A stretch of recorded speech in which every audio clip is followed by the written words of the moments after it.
And we are live. Welcome everyone to another live stream with our founder Shashank and with Hanan from Virtual. Welcome, Hanan. Hi, thank you for having me. Hey, Hanan, nice to have you here. As you guys all know, virtuals is one of the first protocols that tokenize the agents, and they have been doing great things ever since. So, Hanan, we can probably start with knowing a bit more about you, what you do at virtuals, and yeah, let's just take it from there. Cool. Thank you for having me. My name is Hanan. I am part of the growth and ecosystem team at Virtuals. I joined the company in early 2025, around late 2024, when we were at the peak of agentifying different AI tools and creating all these autonomous agents. The reason why I joined Virtuals in the first place is because, first of all, it's a Malaysian company. Not that it's Malaysian by identity, but the founders are Malaysian. And I wanted to be a part of something bigger than myself. Therefore, joining a company that's rooted to my identity. And then secondly, I think the direction in which the future, as how I saw it back then, was really apt to what Virtuals were building and are building. So to give you an example, before I joined Virtuals, I was at another venture fund and we invested in a lot of AI protocols and AI protocols that actually utilizes crypto as the infrastructure stack, right? Given the primitives that crypto enables, including decentralization, decentralized inference, and all these various amazing things that crypto enables. So I see the trajectory in which Virtuals were going and wanted to make a bet in my career with it. Oh, nice. And your background has been in venture, AI, or what have you done before, and how you came onto virtuals? What did you do before that? I have dabbled in many things. I started my career actually in policy. So I am still a policy, geopolitical fan at heart. And I started working in impact investing. But because I was not a British citizen, I wasn't given security clearance to work on specific, high security clearance activities. Therefore, I kind of was pivoted into financial services. And that was the start of my investment career. And I worked for a corporate venture fund before joining a firm called Outlier Ventures, which was one of the highlights of my career. And then eventually joined Virtuals to double down on AI and blockchain ecosystem. Yeah, I think Virtuals has done a great job in bringing attention to AI agents, specifically on-chain agents. I mean, you guys were the first ones who brought AI agents to crypto by tokenizing agents, brought it to both Solana and Base. And you've been building in very specific agent domains ever since. Yeah, so happy to learn more. What's your focus has been? Is it more about DeFi agents, robotics, or what's the most focused area has been since 2025? So for I guess the listeners that do not understand where Virtuals is being positioned at the minute, the way I think about it is we are operating across three different buckets. So when Virtuals found our product market fit, which was through the launchpad, via the agentification of Luna, right? Our first autonomous agent that still needs some form of human intervention in terms of creativity input and then fully autonomous output. So the launchpad is still one of our primary bread and butter. The second part that we have now is our agent commerce protocol, which is a very fantastic product that is one of the pioneer in agent to agent interaction. If you think about it, we actually published our white paper in relations to agent commerce protocol in January 2025, February 2025, way before any form of agentic agent to agent interactions were published. So we saw this vision because we had an experimentation where one autonomous agent was sending another autonomous agent, or we're transacting with another autonomous agent and sending pizza to JC from Base. So we thought, oh my God, if agents can actually just transact with each other without human intervention, this is going to be a very big market space, and agent to agent commerce will probably become the primary the primary agent to agent interaction in the future. So we were dabbling on that hypothesis.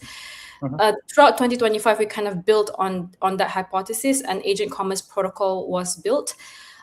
through the effort of many people, many great team members in the team. And through this experimentation as well, we decided that we were going to build different products underpinning it. So we have the ACP SDK, we have the ACP CLI, so you can plug it in with your Claw or your vibe coded agent, and we also have the 8183 primitive that we did with that we built with the Ethereum Foundation. That's the second bucket. The third bucket is our robotics pipeline, which is a new mechanism that we are experimenting with. And I think with robotics specifically, there are three key pillars that we're building upon. The first one is on egocentric data, teleoperations data. The second part is on teleoperations tech. And this is specifically because we understood the most difficult part within robotics is actually the dexterity and like degree of freedoms within hands. So even if you have a bunch of different robots from different kinds of robots like drones or hover or like physical embodied being, you really need to master the hand problem, because the degree of freedom, the dexterity problem is like a big problem within robotics. And we have an amazing research team back in Southeast Asia that are like building on this. So that's the second pillar. And then the third pillar is we have our own incubation and robotics track. So we're working with Base to have a track on robotics for Base batches, as well as I have our own residency program. But like more information when we launch this program very, very soon. Yeah, so that's the three pillars that we have. Yeah, that's a lot to unpack. So let's go into it one by one. Let's talk about agent-to-agent commerce first. So in your experience so far, what kind of transactions you have seen getting most of the bandwidth there? Like what kind of use cases require agents to transact the most? There are two ways to answer this question. Number one is like mathematically and statistically what is most apparent, which in our case, we have seen a lot of transactions in relations to trading agents, because just like as product market fit, right? You have a lot of people who want agents to trade for them across different ecosystems. That is where we see most transactions at the minute. But the direction that we want to go is a different story. So personally, as a person working within growth, I wanted to build a lot of like different utility use cases within agent. So different agent can acquire different agent businesses or like transact and interact with each other quite differently. So the way I think about it is to think about what is the highest lever that I can leverage on to build and bid on these agents in of itself. If we go back to the example that I gave in relation to trading agent, we have one agent specifically called ETAI, which has like a high number in terms of volume of transactions. It's a really, really cool agent. And if you speak to any agent builders, you will know that actually even your best trading agents still cannot compete against high frequency trading agents, because the data mode that they have and like speed that they have is very, very, very important in comparison to agents that still need manual human intervention in terms of execution, right? So the way I train my agent now, for example, I have some agents that are trading like very small amount of money across different ecosystems for me, is to give them fully like money-free money, I guess, like money that I'm willing to lose, and just to experiment with limited to no human intervention in terms of execution. So the reason why I also think that trading agents are getting a lot of like the first product market fit right now is just because it's like the most accessible. It has the ecosystem in which it can operate in. So in thinking about building agents, I also think about how do we create ecosystems in which these agents can interact. I give you a very simple example. Currently, there's a proliferation of hobbyist agent, I would call it, like people building knowledge agent, research agent, everything open claw agent. But they are stored within your own cloud code, and they are stored within your own internal computer or Mac minis. They do not have necessarily an ecosystem in which they can interact. So we built agent commerce protocol for that, number one. And number two, there are a lot of initiatives currently being made to enable agents to have an ecosystem they can operate. Think about it as like, if I want to transact, I need to go to a shopping mall. Where is the shopping mall for agents? Yeah, I get that. So In case of trading agents, the way I understand it, the agent would be transacting with the protocol itself. So, for example, there's Hyperliquid, and an agent is making transactions with Hyperliquid autonomously or sub-autonomously. Uh, what kind of transactions would you think agent would make with other agents? Is it more like there's an agent which does the research, then there's an agent which identifies the best way of transacting on that information, one agent identifying when to open the position or close the position? Is that how you look at it, or like is it something different? That could be one pathway. We have an autonomous hedge fund pipeline, for example, where, say, for example, I give an agent 1,000 USDC and I say to them, like, make me 2x, right? So there will be an evaluator agent that like studies the product itself and decides which are the best agent within the ecosystem for me to give, for them to give the job to. And in that regard, there's like interaction within the first agent that like analyze what is the strategy that is best, and then giving it to a research agent, and then giving it to like the trading agent to execute, right? And then finally there's an evaluator agent to kind of like study whether or not the jobs have been executed on. That's the grand scheme of thing. Where we want to go to eventually would be, and I see this as a direction that the market is going to as well, is like a super app agent, meaning an agent that can do a lot of different things, but very niche and very specialized. So if I'm thinking about an agent that can trade, a really, really good agent that can trade, from research to execution, but then it can still transact with other agent that can probably take the profit of those trades and then repurpose it in, high yield pool or vaults within the DeFi ecosystem. But yeah, we're not there yet. Yeah, definitely. And as far as I know, you guys are big proponents of X402, and it really enables, especially small transactions, reduces fees there. What would you say are the major use cases that have been unlocked by X402 that weren't possible before by doing regular on-chain transactions? I think for X402 specifically, I'm very privileged to be able to actually speak directly with the co-creators of X402 and people that are utilizing it. So, for example, recently I was at the Stripe office in San Francisco and talking to the people building agentic commerce protocol at Stripe itself. What X402 essentially enables is like really micro payment that that is used by agents, right? So like it's a payment mechanism for agent to agent interaction. So it's as simple as that. You give a new money primitive to an ecosystem that otherwise would not have it. Yeah, but like, what kind of use cases get unlocked by those small payments that were not possible before by regular kind of transactions? I mean, it depends on specific pathway that you want to look at. We have an example of like the trading example, right? I paid my trading agent with the X42 through X42 payments, and that transaction is really fast and really seamless. In comparison to like a manual transaction of USDC to USDC that probably require human permission or like three signers and complicated things like that. So yeah, I think it's as simple as just enabling transaction from point A to point B.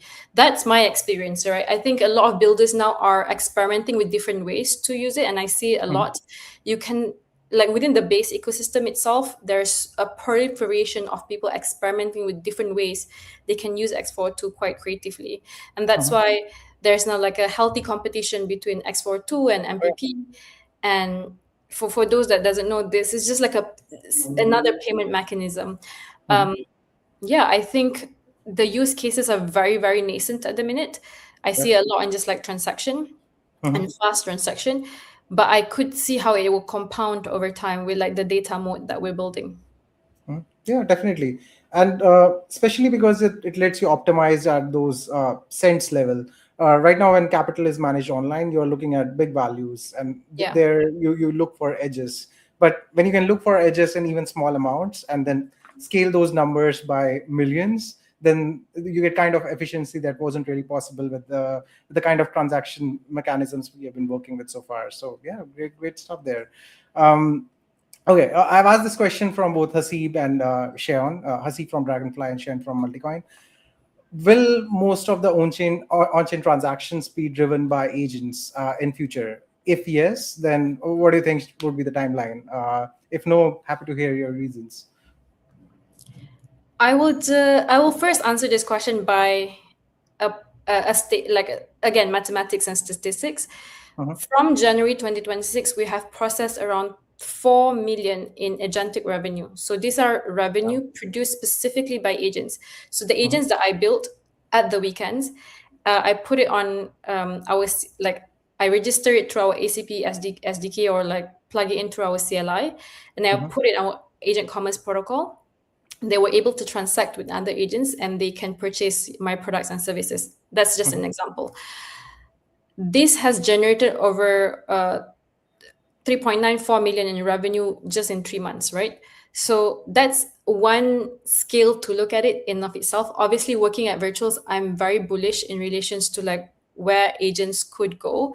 I do think from a user adoption perspective, it will take some time. And I give you a very simple example in relations to shopping, right? For example, Stripe has a mode of giving vendor, like they've developed this trust mode over the years with different US vendors. They have 50% of US vendors statewide in the US. So they have this trust mode. The ability to plug into all those vendors through agents purchasing or transacting with those vendors is huge. However, as a user, I don't think I'm in a position where I'm educated enough yet, even though I'm working very front and center within agentic commerce, to enable that yet, because there's still taste element that need to be incorporated. There's still data that needs to be built from my agent to understand my taste preference and everything that encompass purchasing specifics product or services. And this also comes to like the one of the biggest question in agentic commerce, which is how do you price an agent, right?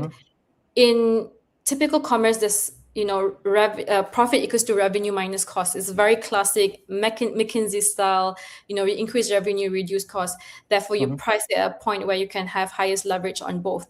But in relations to agents, the cost of production is really low, almost zero, and the cost of distribution is higher now because you really need to be able to grasp the market really well to enable, there's like a winner takes all mechanism eventually. So how do you actually ensure that this distribution is there for me to get the product that I want, to get the services that I want? I think my agent specifically, for example, haven't built that data more yet. And I think it will take a little bit of time for the refinement of what that product and services will entail in relations to personalized products and services.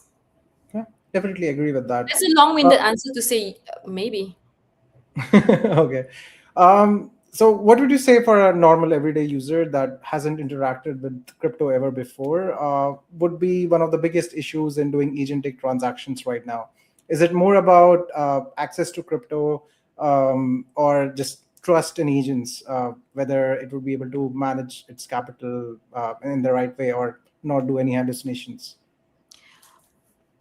The way I think about this question is very interesting because you have to be quite honest with yourself in like how do you define an agent in the first place. The way I define my agent is something, an entity, and a being that can simplify a very complex process for me, right? For example, let's say, in case of agents on chain, let's just say anything that can take an action on chain without, let's say, human intervention is an agent.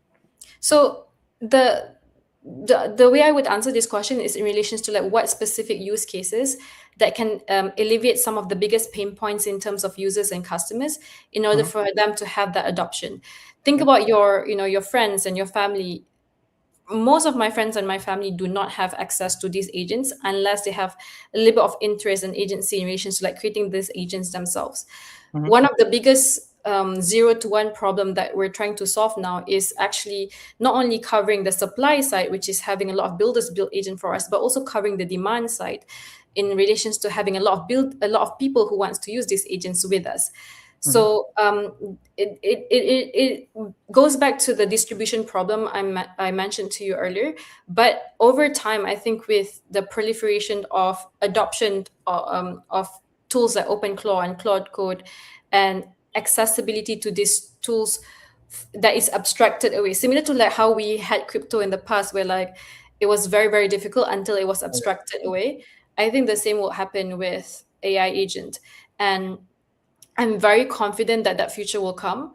I'm just thinking someone very creative will need to create the most simple UX for the everyday people to understand it.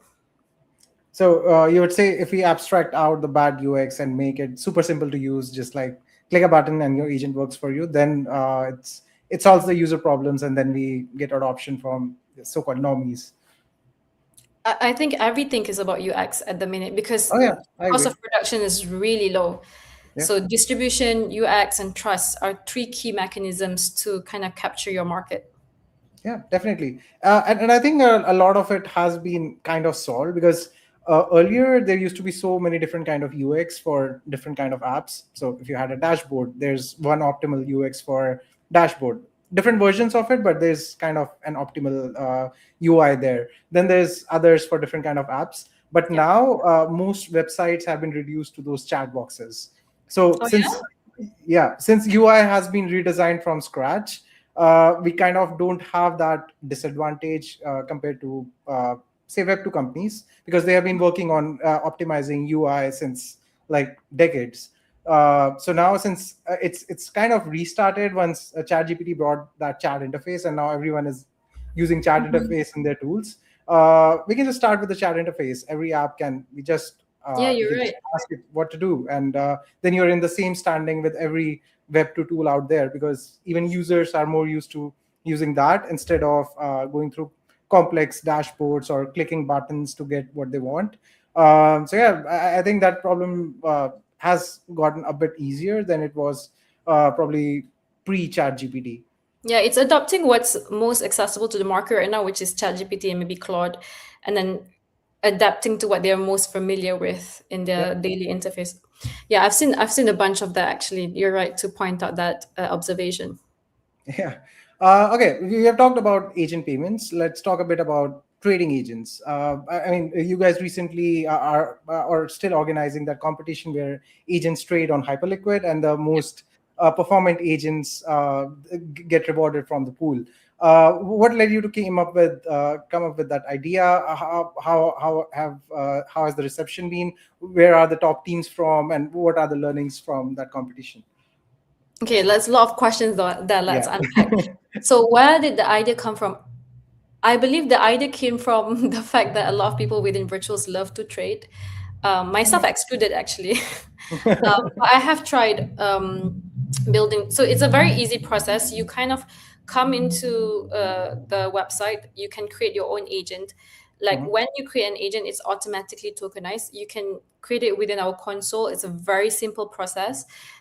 You write what kind of agent you want to build. You give it a cute name, and you give it like a little bit of strategy. You connect to your wallet, and then eventually you will create your agent, and then you can interact with the trading competition that we have. Currently we're only on Hyperliquid, but yeah, we might expand to other ecosystem. And the idea behind this is twofold. Number one is once you kind of create an agent, it's an automatic tokenization. So like virtuals is designed in that way that like every token is paired to the virtuals token. Number two, it's doubling down on a use case that we already see product market fit, and then utilizing that exercise to find better insights. And this is a process that I've seen repeatedly happening in virtuals, where we try to experiment with a hypothesis. We see if the market adopts it or rejects it, and then through that adoption or rejection, we form different hypotheses to build another product that's like really lucrative for our ecosystem. And I think this is one pathway, like one reason as to why we built this in the first place. And secondly, why not? You can build so many different agents, and as I said just now, you need an ecosystem for them to kind of breed themselves. And execute some of the skill sets that they've generated. If they're stuck in your console or Mac Mini or computer, they are not able to execute in like real life environment per se. So that's where our head was at. And it's just very interesting because Hyperliquid also enables trading in relations to equity now and like real world asset. And we as a company really encourage just getting on top of things and getting on top of the market. So yeah, this is one of the reasons why we built it that way. I'm not very close to the product itself in relations to who are the winners right now. I think I Okay. that. But yes, it has been a lot of fun just in relations to building the agent and like communicating to people to participate. Oh, nice. I mean, I understand you're not very close to that right now, but just a few questions around that. No worries. Are those agents tokenized? Yes, they are. And is the price of their token correlated with the market performance, or is it based on user demand for that agent?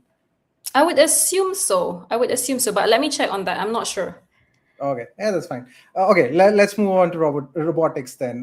Robotics is a very difficult space. I mean, historically, it has been. I had several colleagues who used to work in the robotics lab, and making a robot to even pick up small stuff is super difficult. And as you increase the degrees of freedom, it gets even more difficult. So yeah, I mean, great to see you guys are working on that. So happy to learn. How did you decide to get into that area and make sure robots are powered by AI? Why did we decide to come into robotics? As I mentioned to you earlier, one of our values within Virtuals is experimentation. And then we got this aha moment, and then we kind of just execute.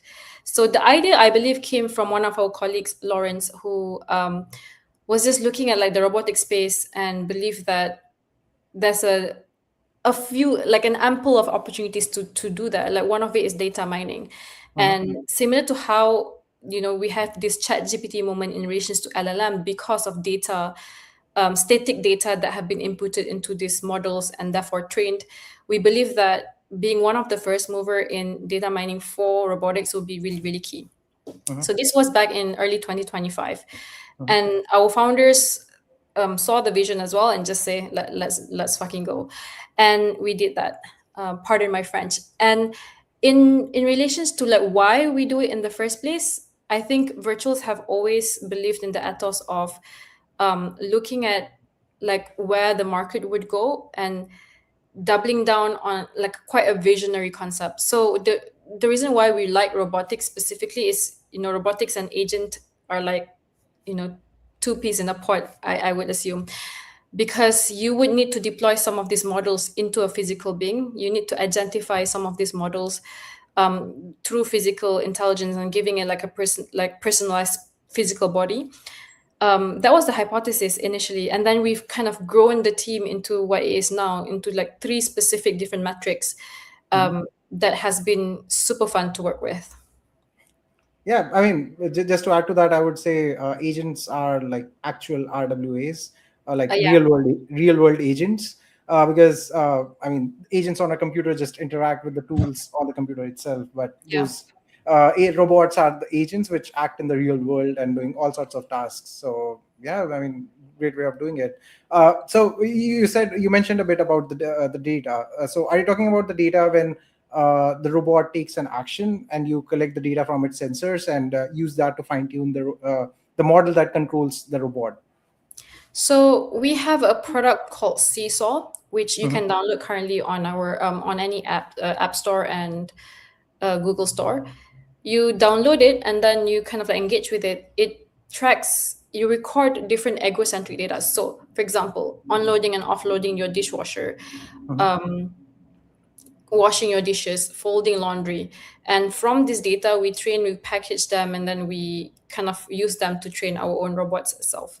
So that's the first one. The second one is like the tele operations data that we're building. So tele operations, for people that are not familiar, essentially is an ability to conduct manual intervention to an autonomous, like to a robot.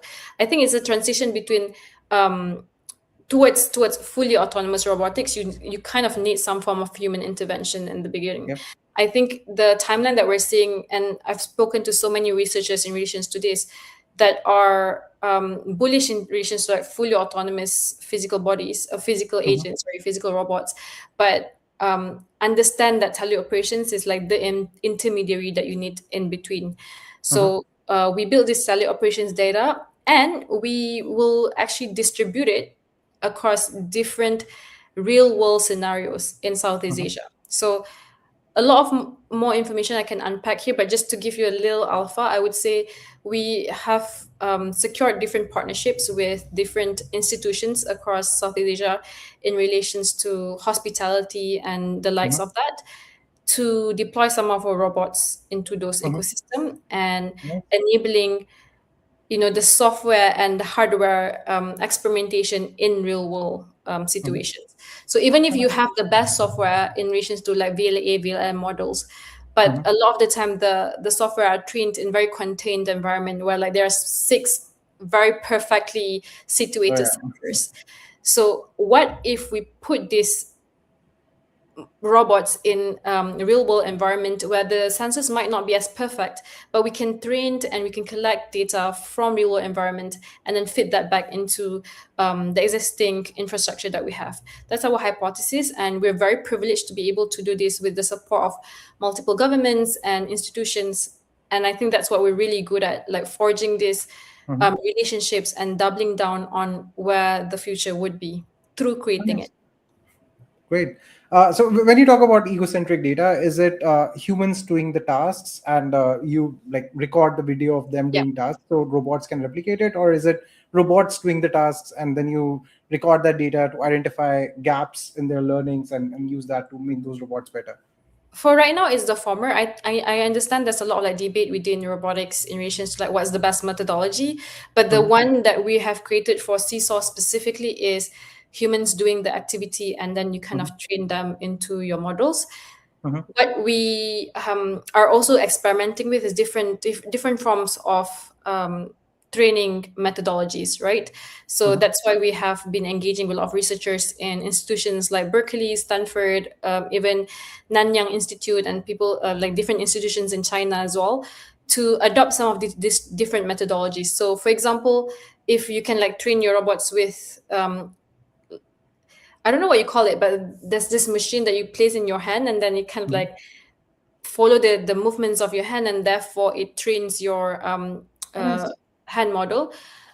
That's also one of the methodologies that we are experimenting with or researching into. But yeah, currently the primary methodology is very kind of like static still. And we are in continuous conversations with different labs, different researchers, to expand some of those data sets, including spatial data, physical data, and also an element that I call dark data, right? Things that you don't necessarily see, but really important in expanding human experience. Nice. And sorry, remind me, what was the second use case again? What is it? Teleoperations, yeah. Teleoperations. Oh, okay. It's like sorry, just to explain to you in maybe the current synonym that I would probably be able to align it with is think about it as like a call center for robotics. Yeah. Okay. Yeah, I mean like I got stuck up on that because it kind of relates to something similar we did with our paper called Gap. So the idea there was to you take an existing AI model and identify the gaps in its knowledge, like prompt the model, get the answers, evaluate the answers, and then identify where it's not doing well, and then you just label those data points. So that would be around like 1 to 2% of the whole data, and retrain the model only on those examples. So you're just identifying issues in the model and fixing those issues, and not retraining the whole model. And then the performance of model improves. So I would say teleoperations is kind of similar to that, because you're making robots work, identifying there's a human in the middle which identifies when something went wrong.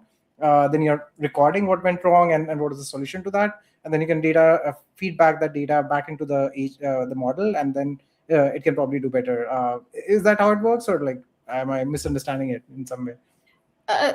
Not quite one-to-one as to what you explained, but yes, there's a lot of like secret sauce behind the Okay. television stack that we're Yeah. building. But what I can tell you is we are going to deploy this across 7 to 8 different use cases, like one specific tag being deployed in 7 to 8 use cases, and then being positioned in real world environment.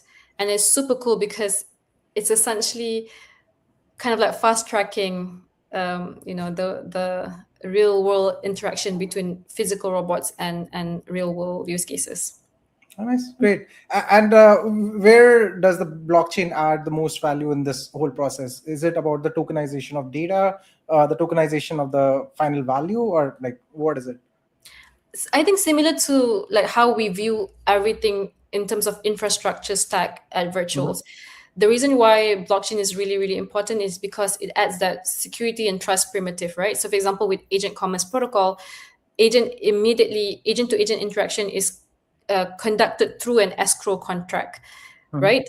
So that's one key element of blockchain infrastructure that we use. And then there's an evaluator agent that also are being evaluated through those auditable smart contracts. So that's like the key primary thing. With robotics specifically, our idea, like we're still debating how best to deploy this in the most efficient and proficient manner. But the way we think about it is twofold. One is pre, one is post. By pre, I mean we're interacting with a lot of robotics founders who have two specific problems. Number one, they do not have enough capital to service the demands of the users that they have. I.e., I have a lot of demand, but I don't have enough capital to produce the product, to produce the output. And then B, as a result of that, they have to raise funds and valuations that are not desirable to the market.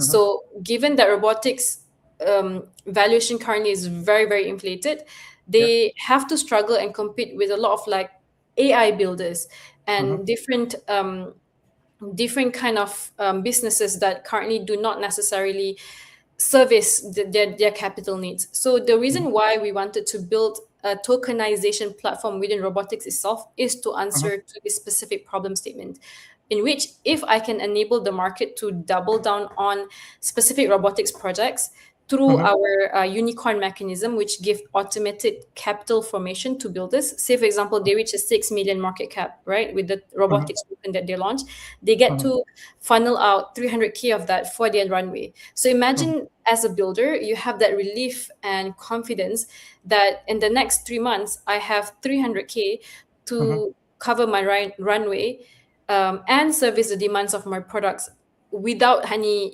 VC intervention. Oh, nice, great. So it's the robotics company itself that gets tokenized, right? Yes.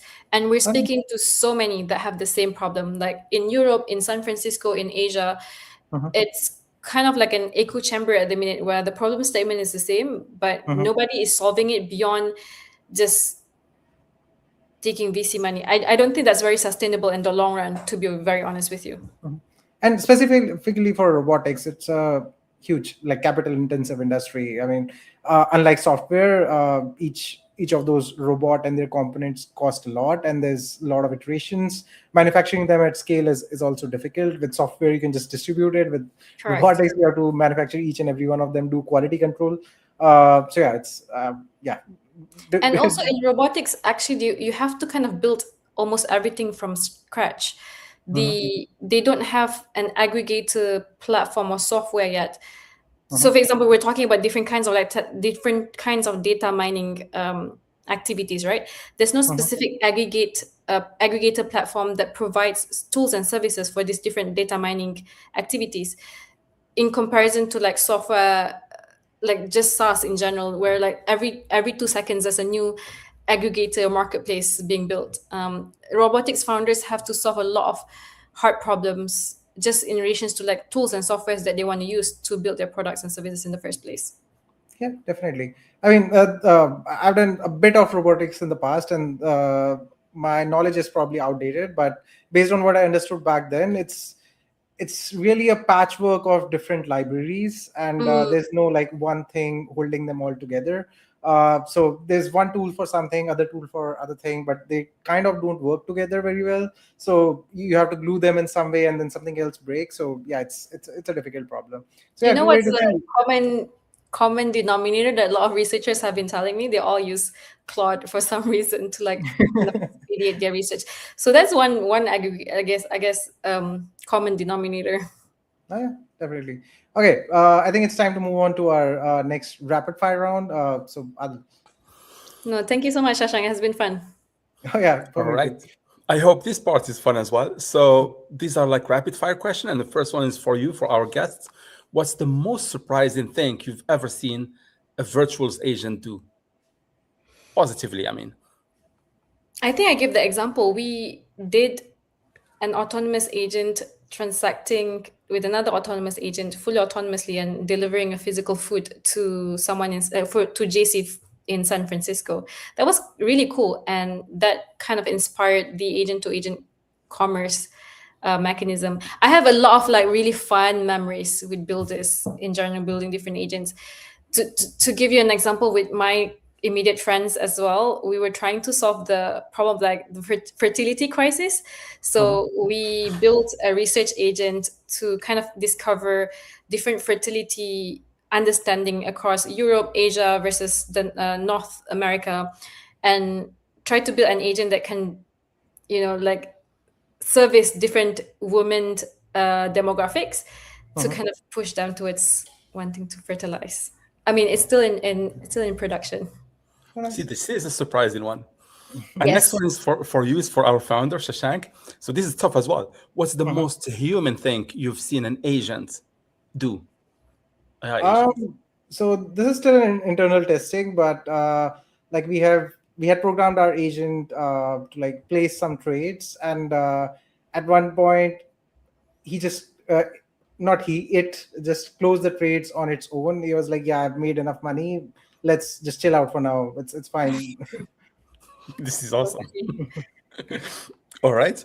So, sorry, guys, another tough one. So, all of these three are important, but if you had to choose one, which is more important, like in agentic economy?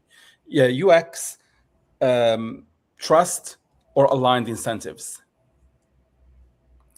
For me, align incentives and align incentives. I mean, I'm cheating here, but I think align incentives in relations to capturing distribution, because in the agentic world, when cost of production is zero, you really need to figure out how to capture the market as fast as possible and as much as possible. So thinking from a very growth aligned perspective, the way virtuals have been engineering a lot of our products is through incentive alignment. And you can see we, for example, deployed 1 million of our monthly profit to the AGDP program. We now have the hyperliquid trading program, just different incentive mechanism to financially engineer different societal behavior in interacting with our agents. And from there we build trust.